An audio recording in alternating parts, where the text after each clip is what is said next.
Oh, we're live. Wow, That that was was quick. really fast. Good job we weren't Usually, talking badly about somebody, Susie. really.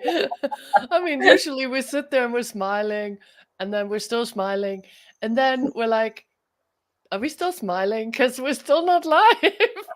And then, well, we're live. Yay. Oh goodness. So today we have picked a topic, do animals have their own choice, Viv? And of course you and I, we've been working with so many animals about this particular thing. And we can go in so many directions with all of this too. But I think it all got started last week when we were kind of talking a bit, and then it was like, oh, wait a minute, we could talk about this again. So yeah, which direction do we want to take it in today? Well, I think there is this assumption, and this is something that we come across a lot in sessions and especially in classes, whereby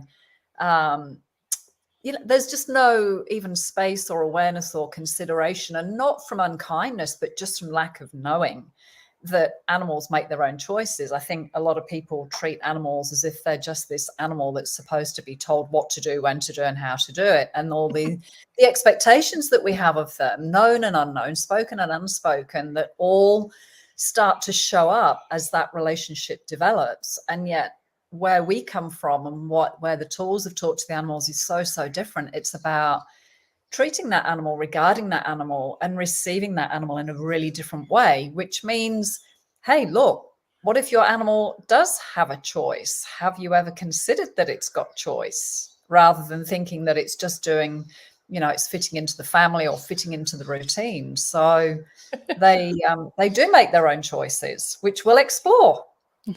Exactly.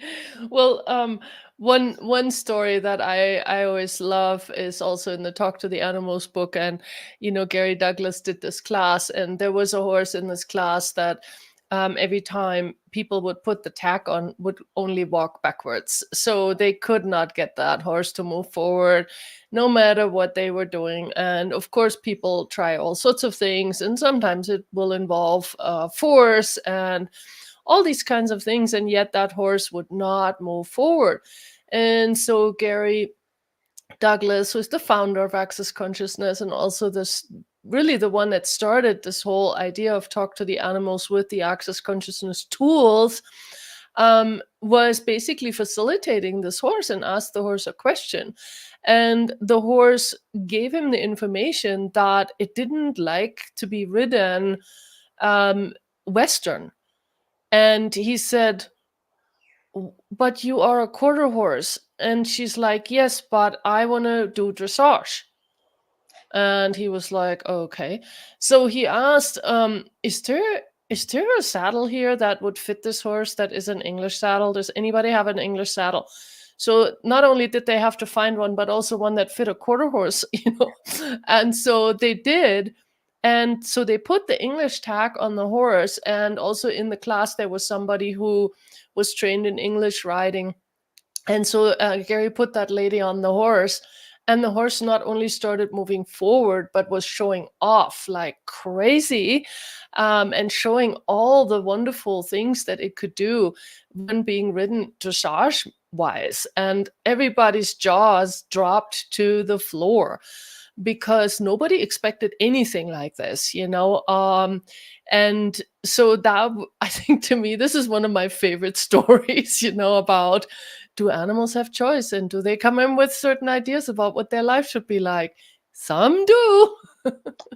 And they have a very unique way of expressing that and doing their best to get your attention and your awareness. So, a lot of people that come with problems with animals, whether it's a health issue or a behavioral problem, or, I like how we label these things as issues and problems. It's like, does the animal ever have an issue or a problem?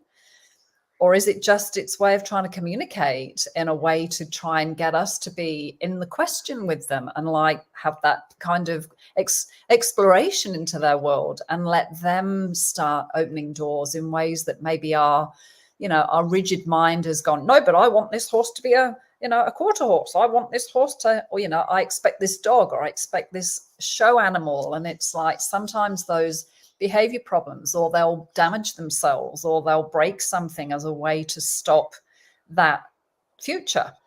And, you know, something that I was very aware of, I've taken on rescued greyhounds from the racing industry, and a lot of them break bones. A lot of them create injuries. A lot of them will create situations at a very young age to get them out. And I'm talking maybe a year, 18 months, 2 years to get them out of the racing industry. So I wonder how often now we're talking about this, whether people watching this now or in the future will start to realize or put two and two together. It's like, oh, I wonder if that's why my horse keeps going weirdly lame at certain times, and every time, you know, all these other times it seems to be sound. So, you know, it's just looking at, is the animal doing its best to try and communicate to you that it would like a different option, that it would like a different choice? And would you be willing to just let the animal have a conversation? Hey, is this working for you? And if this isn't working for you, what would work for you? Yeah.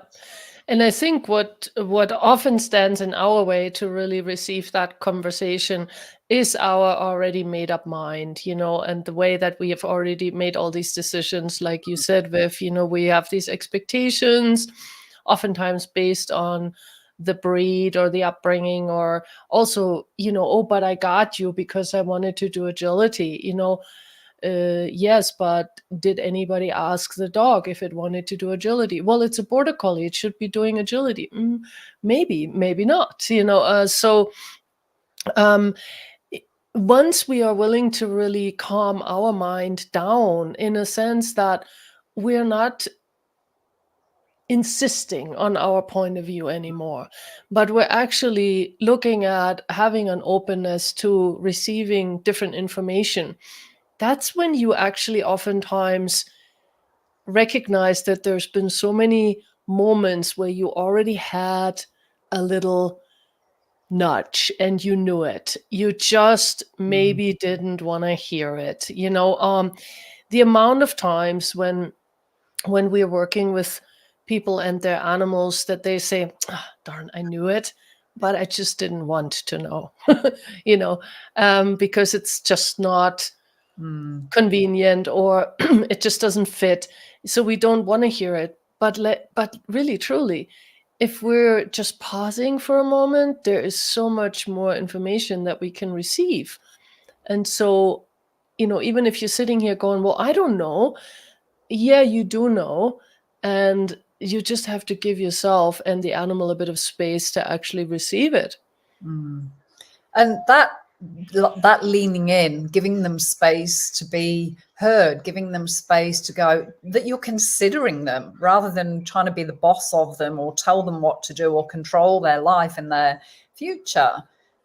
How much would that change in the animal just by giving them that space? You know, if you've ever had a person treating you this way, when they boss you around and tell you what to do and don't give you a choice, how does that sit in your world? You know, do you like it? Do you respond obligingly and willingly and want to be closer and more bonded with that person? Or do you want to just go bugger off? Exactly. Great example. Yeah. And just the, you know, I mean, how much do animals also invite us to loosen up, you know, to get off our point of view, to be willing to look at a different perspective, the willingness to change. And this is the other part of it. It's like, if you acknowledge that the animal is actually trying to communicate, it would like a different choice. What does that facilitate in your world? You know, I had a lady who had a show dog. She spent an absolute fortune. She was fixated on showing this particular type of dog and wanted to go to these particular shows. She had this entire dog's life mapped out, and she hadn't even got the puppy yet. She didn't even know where the breeders were, but this was something that she decided. And so, you know, fast forward 3 or 4 years, she gets this beautiful dog, and within maybe 2.5, 3 years, the dog completely breaks down. It has a nervous breakdown, literally. Wow. Because it's been primped and pruned and, you know, stand this way and move your legs and don't move and, you know, brush. And it was like, I just want to be a dog. I just want to run around the trees and sniff trees and play with other dogs and roll in, you know, smelly things and just be a dog. And so what we got to, and it was a massive humbling for her, because she was so this is what I want, and this is what I'm going to do, and this is what I'm going to create. And this dog is from a long line of show dogs. So the expectation and the assumption is, well, it's just going to carry on. And the dog went, actually, no. Yeah. It couldn't cope. It didn't want, that's not what it wanted. And so to watch there was this absolute stubborn resistance in the woman of, no, maybe we can medicate it. Maybe we could do this. Maybe we could do that. And people do go to real extremes to make sure that their point of view is enforced. And yet, is that really why we have animals in our life? Is it that we want to force them into doing something, or would we rather have that amazing communion and bond and connection and oneness where there is this total receiving of each other? Wow. Yeah, totally. What a story, right? And there's so many of them that are similar, where really truly, in a way, it's almost as if the animal would like to deliver, but it can't, because it can't, not because it won't, but really because it has sort of its own life in a way, and not all animals are cut out to do everything in the world. Some animals are good at some things and not good at other things, just like us, and if you grew up as Michael Jordan's kid, then you might have had the expectation that you're going to be a great basketball player, but maybe you're clumsy and you don't even know how to move your feet or coordinate with the ball in your hands, and then you're a big disappointment. But maybe you're really good at writing or drawing or something else, and it might be completely overlooked that you have that ability, because everybody has the expectation that you're going to turn out a certain way. And that's kind of what we're missing with our animals too, when we're not willing to really have a look at who is here with me and can they actually deliver what I'm asking for, and it's so cool when we actually in that moment really ask them, do you understand what I'm asking for, and can you deliver it? Can you? So yeah, what a great conversation. And thank you guys for being here and listening and commenting as well. And yeah, so what else about this, Viv? Like, what other part of this? Well, and you were just tapping into it then too, Susie. I mean, for me, the gift of animals is they invite us to a greater sense of honor, and allowance. And Gary Douglas, as you mentioned earlier, he's written an amazing book called The Gift of Allowance. And allowance is where everything is just an interesting point of view. So if your animal is trying to communicate something to you right now, it's not doing what you want it to, or, it hasn't turned out the way you'd expected. What allowance is that animal actually inviting you to go into? And this is where the transformation occurs within us. What they invite us to, they're offering us choices as well. So it's such an incredible journey with no, fixed route or destination when you really start to tune into animals in this way and you start to include them in your life and receive them, because they're inviting you to be something different with them as well, rather than this rigid, this is how it has to be. This is how I've always done it. This is how my family have done it. This is how the show society or whoever it is have done it. What allowance, what interesting point of view, what malleability, what softness, what being and receiving are these animals inviting you to step into as well, and how that change ripples out and facilitates so many other areas of your life that you may be being rigid or very fixed. And it's causing that stuckness. It's causing that, things just not moving, things not expanding, things not becoming the greatness that they could be.